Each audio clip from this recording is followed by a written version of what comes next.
Begin with some bad news for the consumers of sugar. Now, this is because you will continue paying the high sugar prices, at least for now, as the government prepares to import sugar into the country.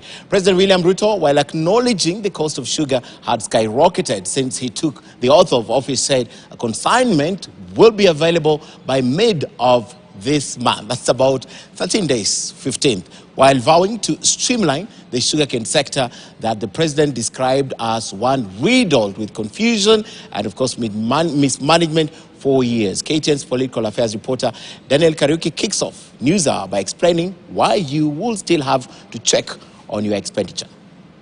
In the last 6 months, sugar has left a bad taste in the mouth for Kenyans as prices skyrocket every week.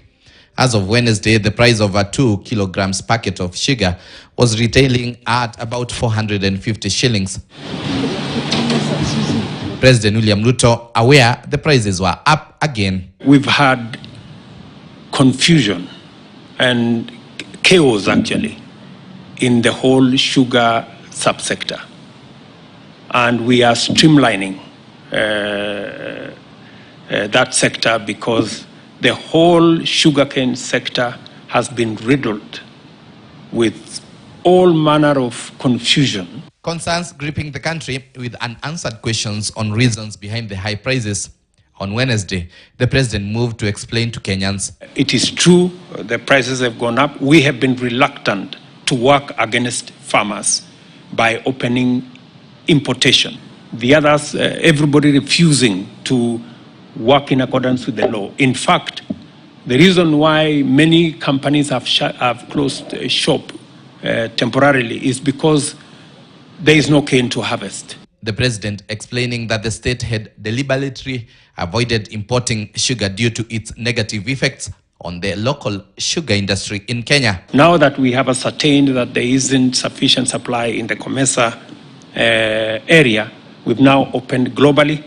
And I want to announce that I think in the next 1 or 2 weeks, at least by mid of this month, we will see a different situation pertaining, because that's the time we expect stocks of sugar to come into the country. It is still not clear if the importation will solve the high prices. According to the president, consultations are in high gear. The sugar sector has for long been facing crisis after another. The prices have been pushing households to dig deeper into their pockets amid these tough economic times.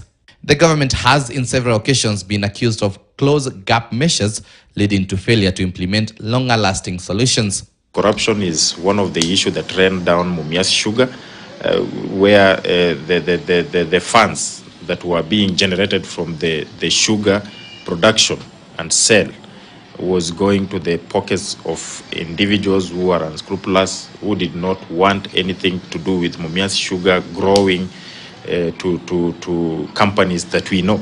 The scramble for the raw material has also pushed millers to resort to crushing immature cane, this resulting to poor quality of the sweetener. The president is right. In importing the sugar to cushion the deficit, we'll see the price of sugar dropping down, even as the government struggles to put measures and mechanisms in place to manage the sugar milling farms, that we will see some change very soon, because we need to see these sugar producing companies up and running. We now have a roadmap that will be discussed in cabinet next week. And I want to promise the country that we now have a comprehensive plan to sort out our sugar subsector. As the government vows to make it right, Kenyans are keen on when the prices will go down. Daniel Kariuki, KTN News, Nairobi. Well, not for long, because in about 12 days, going by the president's statement, you will have the new consignment in town, and of course,